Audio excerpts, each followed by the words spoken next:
This is It's Not What You Know!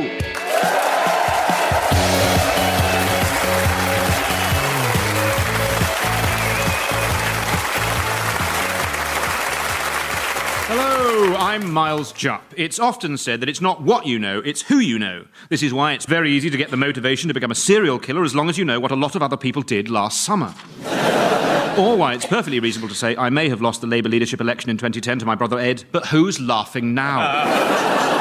On this show, we refuse to take any interest in what you know, merely who you know, and I say this with gruelling inevitability, how well you know them. Each of our three guests has nominated someone they know well to answer a series of questions. Could be a friend, could be a family member, could simply be a complete stranger you came across in a Westfield shopping centre and, emboldened by the dizzying array of leisure options available on site, challenged to an on-the-spot frame of 10-pin bowling, culminating in a fight, a bowl of chips, and an extended period of co-parenting.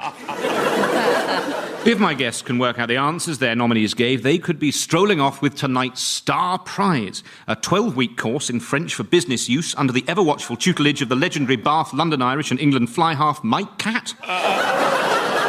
The course takes place in one of Great Yarmouth's most exclusive industrial estates, with food parcels arriving on an almost bi-weekly basis. And as their brochure points out, if it all gets too much for you, you are perfectly at liberty at any point to walk into the sea.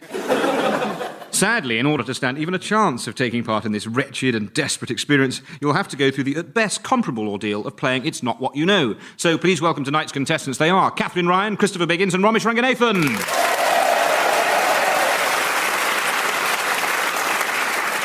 Katherine Ryan, comedian, actress, presenter, and, let's not mince our words about it, I hate to be the bearer of bad news, a Canadian. Very much one of those comedians who is not afraid to go to those places other comics fear to tread. For instance, she recently did a gig in Corby. Katherine, how did you decide on your nominee for tonight? Easy. She's northern. Ooh, everyone. Handily ticks a box for us. She's athletic. Ooh. She's strong and beautiful and really good at her job. Ooh. Do you want me to keep going? I can keep going. Her hair is long. She has a twin. Let's see who it is. My name's Rhiann. I'm partner strategy for a data science company. I live in London, and I know Kat from many years ago when we used to work together. Yes, it is your good friend, Rhiann Coburn. Yay! Next, we welcome Christopher Biggins, actor, impresario, TV and radio personality, and a man whose performances as Widow Twankey are so definitive that they frequently leave audiences vowing they never need to see another pantomime again. He is to the British cultural scene what the pillars are to the Acropolis, that is to say, very clearly visible. Christopher, how did you pick your nominee for this evening? Well, she's one of my best friends. She is really lovely. She's Jewish. Ooh. She's not only a comedy actress, but she's also a very good straight actress. Well, let's find out who it is. My name is Leslie Joseph. I'm an actress. I live in London, and I've known Biggins for 30 years. Yes, it is Christopher's friend and star of Birds of a Feather, Leslie Joseph.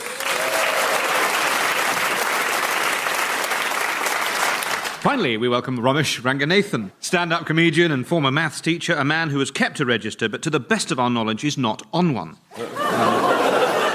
Although I should point out that if he subsequently turns out to be on one, my confident statements to the contrary should not be considered a BBC cover-up. Basically, hedge your bets. This year, Romesh appeared on Channel 4's election coverage, a programme that consisted of numerous comedians queuing up to throw buckets of water on the burning remains of Jeremy Paxman's reputation. Romesh, who's your nominee this evening? My nominee is, one of the people that I'm closest to in the world. I've known him for a bit. He's better looking than me. He's younger than me. He's funnier than me. So in many ways, I should have had him killed by now. Let's see who you've picked. My name's Dinesh. I'm a project manager for an aviation firm. I live in Crawley, and Romesh is in fact my brother. This is your brother Dinesh. In round one, we ask your nominees some questions to find out what they know about you. You have to try and guess what answers they might possibly have given. Katherine Ryan, you're first in line tonight. Now, before you became one of this country's finest stand-up comedians, I'm told that you were one of Canada's finest waitresses. Where was that? I was a corporate trainer for Hooters. And I don't regret my time there. It's not something that I would do again. But when you're a young girl, you don't know that your mission in life is not to be a decoration. I'm working very hard to change that now. But I worked there. I traveled all over the world opening Hooters. I opened the one in Nottingham. You're welcome. I should just say, if any Radio 4 listeners are unaware of Hooters, it is, I suppose, like a harvester, but with an even more sexually charged atmosphere. With your past in mind, we asked your mate Rhiann, what did Katherine like most about working in Hooters? What do you think she said? There are many things I like about Hooters, and I have shared, this is what's special about Rhiann, and dangerous. She knows the many details of my life. I mean, I'm torn because I was a corporate trainer and you're not supposed to say, you're supposed to say the friendships, because I'm still friends with a lot of the young women that I met there and they've gone on to do great things. You're supposed to say the camaraderie and the sunshine and the chicken. But Rhiann and I both know that it was the money. Okay, let's find out, Rhiann. Probably how much the customers really liked her. Because there was a lot of quite unusual men, and I think they liked her a lot. That's nice to hear. The quite unusual men liked you a lot. Yes, Katherine was well liked by many of the Hooters customers who became very much her bosom buddies. And if that joke doesn't end up on Pick of the Week, then I am personally going to take a dump through someone's letterbox. I don't know whose yet, but if I were Alan Yentob, I'd be putting paper down. No points. Next, it's the turn of Christopher Biggins. Christopher, one of the many things that you're famous for is your record of considerable achievement in the field of pantomime. We asked your old pal Leslie Joseph, given an infinite choice, who would Christopher most like to appear in a pantomime with? Who do you think she went for? That's an interesting one. I wonder... I think it might be her. I think it might be Leslie Joseph. We've never done a pantomime together. We talked about doing one. We work for the same producer, but I think we're too expensive to go together. Do you know what I mean? This is taken into consideration, the money. And we're both sort of top liners. And I don't think you can afford us. But I think probably she would have said herself. Right, fascinating insight into the business. Yes. Okay, let's see. Leslie, who's Christopher's dream co-star? Me! Gosh, could you possibly hold the receiver slightly further away, Leslie? Yes, very well done indeed. Leslie Joseph felt the person you would most like to be in a pantomime with is herself. There is a worry that there may have been a misunderstanding. Leslie may have confused our idle inquiry with a verbal contract. I do hope she's not currently waiting outside the Plymouth Mayflower dressed as half of a horse and demanding higher billing. 2 points. And now, the bearded Adonis that is Romesh Ranganathan. Romesh, we asked your brother Dinesh if they made a film of the life of Romesh Ranganathan. Could easily happen. Wow. Who would play Romesh? Who do you think your brother went for? Ben Kingsley. Well, he was that in the play, but I don't know if I'd move him to the film. Wow, that's an interesting one. I imagine Dinesh would try and say... I mean, I reckon he'd say something. I think he'd say one of two people. I think he'd either say Will Smith or Eddie Murphy. And I think he'd go Will Smith. That's my guess. He'd have to sort of brown down or something. I don't think... You can't say that on this show, can you? Sorry. Just cut that out, snip that out, well, sorry. I can't. What do you reckon, Dinesh? Marcus Bridgestock.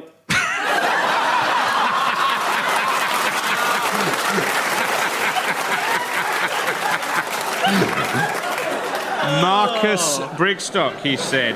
I mean, I was hoping for a bit more glamour than that, do you know what I mean? No offence to Marcus, but come on, mate.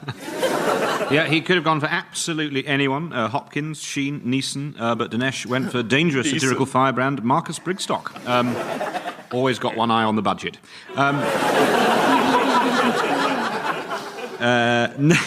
No points. Katherine, we understand that in addition to being a comedian and former waitress, you're also a big fan of Beyoncé. Yes. You are a big fan. Just so Radio 4 listeners are aware, Beyoncé is a sort of 21st century Billie Holiday. Never off my cassette deck. Now, due to your intense fandom, we asked your friend Rhiannon the following question. If Katherine could be Beyoncé for a day, what's the first thing she'd do? What do you imagine she said, Rhiannon? What is the first thing I would do? I'd be all I ever wanted to be. I'd have it all. I'd be a strong, powerful, beautiful black woman. I think I'd leave Jay-Z. Huh. I had no idea Jay-Z was such a controversial figure amongst Radio 4 listeners. Oh, wow, you should listen to You and Yours. It's unbelievable. It's almost all they phone in about. I could be wrong, but I think she and Blue Ivy should go it alone. That's what I think. Yeah, she'd be like, get out here, Jay. I can do this by myself. I don't need you. That is absolutely the best Jenny Murray I have ever... Good. OK, let's find out. If Katherine could be Beyoncé for a day, what's the first thing she'd do? You have sex with Jay-Z? I would. That's how I leave men. That is how I leave men. Like a black widow. Yes, if Katherine was Beyoncé for a day, according to Rhiannon, she'd have sex with Jay-Z. I wasn't aware you had to be Beyoncé to do that. There we are. And then I'd lean in and be like, get your stuff out. Would you say this face-to-face or down the phone, or would you... I'd be having sex with him, Miles. Oh, I see. So it would not be face-to-face.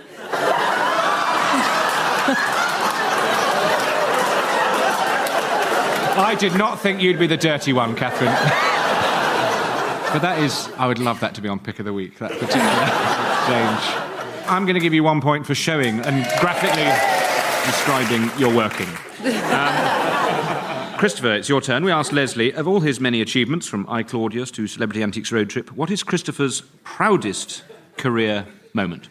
Well, I know this because you may find this very odd, because I have done some fabulous things in my life. I used to be an actor, and I was rather a good actor, and it's been marvelous. But the best thing I've ever done, and the thing I'm proudest of, is I'm a celebrity getting me out of here.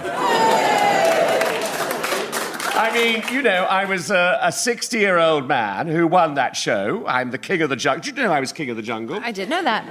Did you know? I had a suspicion. Yeah, I know.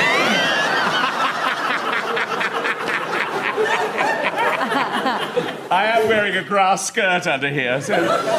No, and honestly, it was if you talk to anybody who's been in there, they say it is the most extraordinary experience. And honestly, it was fantastic. And that's my answer. Well, let's see what Leslie thought. Probably winning I'm a Celebrity. Very good. Well, they do say that show is a great way to relaunch a career. Sure enough, 8 years later, here you are on Radio 4's ninth most popular panel show. Have you got any fond memories of the jungle? Basically, any anecdotes, bang them out, Christopher. It doesn't matter if you've already used them on this morning. This show can't be picky. I tell you, the interesting thing about that show is that you see 1 hour of our 24 hours in there. And the most extraordinary thing is the boredom. It is totally boring. There is nothing to do. Nothing to read. You can't read the Bible. There's nothing to watch, nothing to listen to, only your fellow contestants, who can be very, very annoying.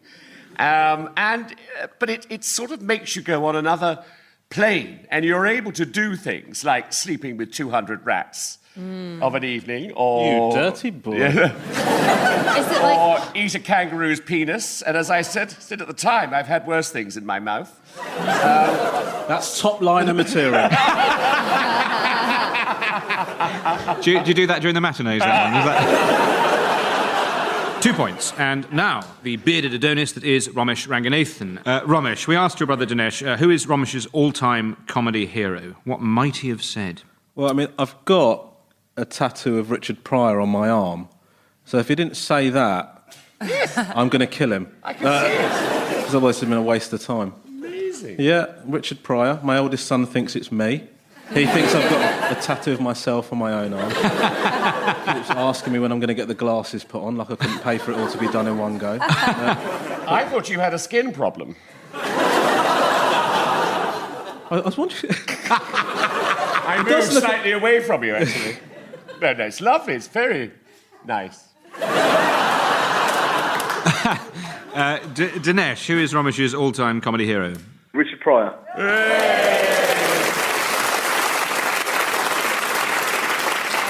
Very good indeed. Yes, Richard Pryor, he is your comedy hero, and you do indeed have a tattoo of him on your arm. It makes sense. For very similar reasons, I've often considered having the Baron Knights on my buttocks.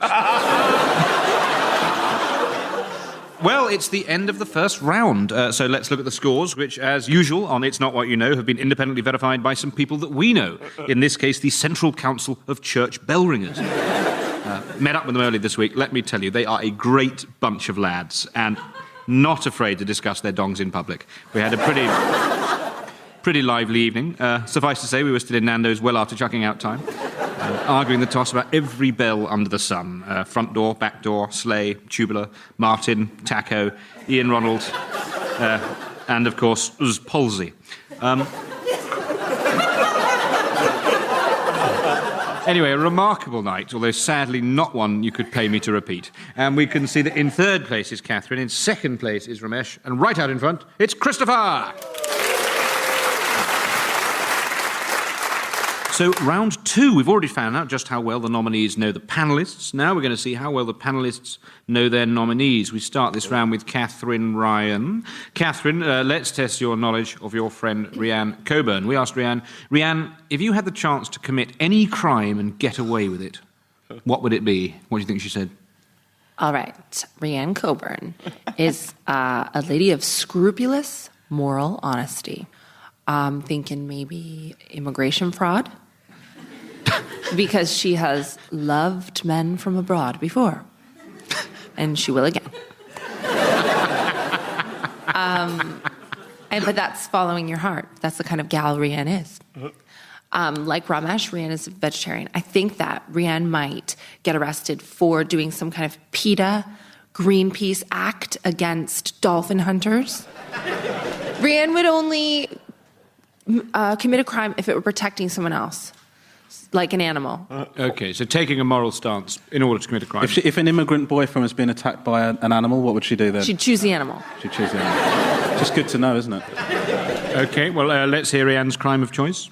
Oh, probably like being in the lads' dressing room of like a Premier League football match, sort of having a look. Being in the lads' changing room at a Premier League match and just having a look. What impressive morals she has, Katherine. You know her so well. She would be protecting women from being snatched up by these evil Premiership footballers. I think it's a very positive moral stance she's taken. But no points. No points. Christopher, you're up next. Let's see how well you know Leslie. We asked her, Leslie, what is your most overused word? What do you think she said? Her most overused word. Oh. Darling. OK, let's find out. Leslie. Darling, probably. Very good. Very good. What did he just say? I just said this is absolutely ridiculous. Just because he's a top liner, he's getting easy questions. Yeah. What crime, of any crime, and then this one, what overused word? Come on, mate. Well, she didn't get the points for that. No, that's what I'm saying. Oh, I see, right. That's what I'm saying. This is Biggins is being pushed to the top here. Getting all these questions. Oh, what do you think Leslie said was your first name? Yes, don't gang up on Christopher. Look, he just happens to be doing better than you, Romesh. OK. Not just in this, also in life. Now, you two should do a panto together. You could play his son. Yeah, there'd be no budget issues then.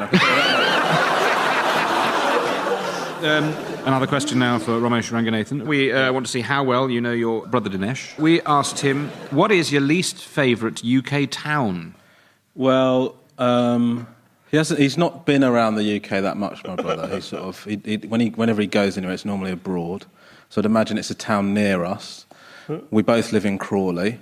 I imagine he could possibly say Crawley, but this is a very difficult. I'm going to say Hawley. I think that's a mistake. Why do you think it's a mistake, Biggins? Because I think Brighton. I think he's Brighton's the city. Hold on, is the one he least likes? His least favourite. Least favourite. Oh, his least favourite. Oh, sorry. I'm going to stick with Hawley, despite the attempt. Hawley. With Hawley. H-O-R-L-E-Y. Yeah. The fact you've asked to double-check that suggests that I've not got the correct answer. But let's just carry on with this charade and see what's happening. I wouldn't read too much into it, Romesh. Tell us, Dinesh. Crawley. Have Crawley. some pride, you moron. Crawley. No, I'm afraid he has no time for his hometown of Crawley, choosing to overlook the County Mall shopping centre, a modern 3-storey library, a Grade 1 listed Quaker meeting house, and no fewer than 14 different sets of public lavatories.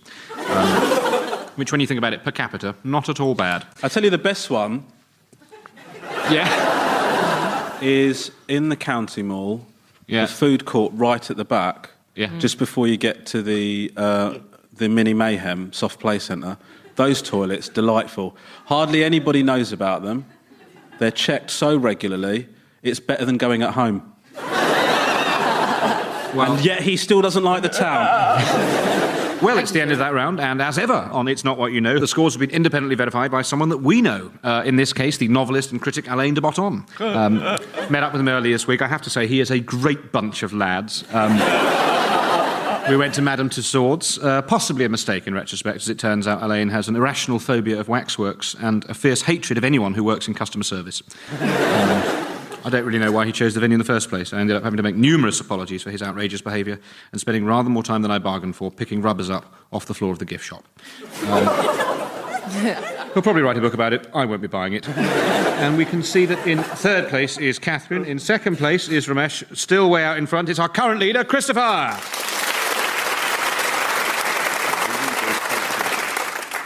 Well, round 3. This round is called The Big One.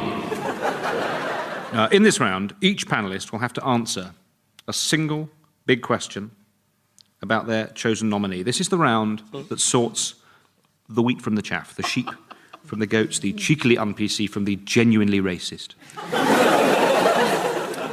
And because the stakes are so high, it's worth an incredible 4 points. Ooh. This week, our big question is, what is your nominee's favourite flavour of crisp? Now, I know what you're thinking. I can see what you're thinking. This is more drama than I bargained for. Well, I've got 2 pieces of advice for you. Think about your nominees. Think about crisps. Katherine, you're first up. What do you reckon is the chosen crisp flavour of your old mucker, Rhiannon Coburn? I'm really torn. It's just too colourful to just go for plain salted. So it's going to be cheese and onion or salt and vinegar. And I feel as though it's going to be salt and vinegar. Let's find out. Cheese and onion. Oh, the tension. Oh, did I not speak of drama? She went for cheese and onion. Oh, good Lord. If everything is surprising as that, I fear for my bladder. I should have known. With the bags of cheese at work, I should have known. She used to eat whole onions as well. Really? And potatoes that she'd sliced up. No points, sadly. Romesh, thinking about your brother, Dinesh, what is his favourite crisp flavour? My instincts lead me down 2 possibilities. He's always been a massive fan of the pickled onion Monster Munch and insisted that is, I would say that he thinks that's the best crisp that's ever been created. However, he does have a taste for chilli, so that's thrown a little bit of a jalapeno spanner in the works, if you will, because he sort of likes those chili and lemon, the chili and lemon crisps that you can get. Oh, he loves some of that. Oh, they're great. They're great. Delicious. Yeah. He takes them to the cinema, sort of smuggles them in, and then opens it up as like a chemical weapon in the theatre. But I am going to go pickled onion Monster Munch. OK, Dinesh. Pickled onion Monster Munch.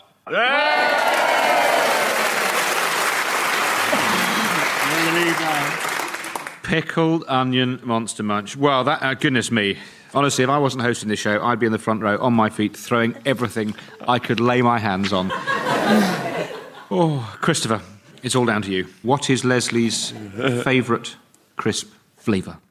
I think, without any doubt, I'm going to go for the alternative salt and vinegar.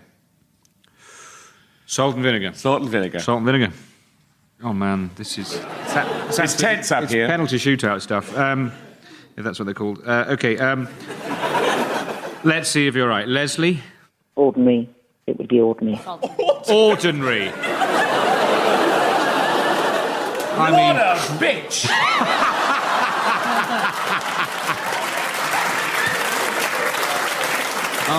She's never, ever had an ordinary crisp in her life. Well, I mean, what is ordinary for... I mean, for all we know, she could be talking about crisps that have been dipped in truffle oil and then dried in the sun on the back of a eunuch. We have no way... So it's the end of the show. The points have been gathered in and totted with a violence that had UN observers positively wincing. And as ever, on It's Not What You Know, the scores have been independently verified by some people that we know. In this case, the shadowy collection of politicians and financiers known as the Bilderberg Group. Met up with them early this week. I have to say they are a great bunch of lads. They were all there. Obama, Cameron, Nyota Motolengi, all the big hitters, all piled into a minivan, headed out to an out-of-town prezzo. And... had a fantastic evening planning international conflicts, and without giving away any spoilers, all I would say is I would not want to be Swedish right now. A thoroughly enjoyable night, and as I always say, you know you've had a good time when you end up getting bundled out of the van by the side of the road with the instruction that if you breathe a word about this to anyone, you will be killed. And the final scores show that in third place is Katherine. But in joint first place... on their way, arm in arm, to say a cheeky bonjour to Mike Catt, it is Christopher and Romesh! There you go. Despite all the bitterness, Romesh, you got there in the end. It's an honour to be, joint first alongside somebody who I consider is one of the premier widow twankies in the country, so thank you very much. By the way, I'm in Nottingham, Theatre Royal this year. And there's a Hooters there. It is absolutely the perfect evening. So thank you to our panellists, Katherine Ryan and her friend Rhiann, Christopher Biggins and his friend Leslie, Romesh Ranganathan and his brother Dinesh. Thank you to you for listening. I guess after all that, it just goes to show it's not what you know. It's Not What You Know was hosted by me, Miles Jupp. The script was written by myself and James Kettle. The producer was Matt Strong, and it was a BBC Radio comedy production.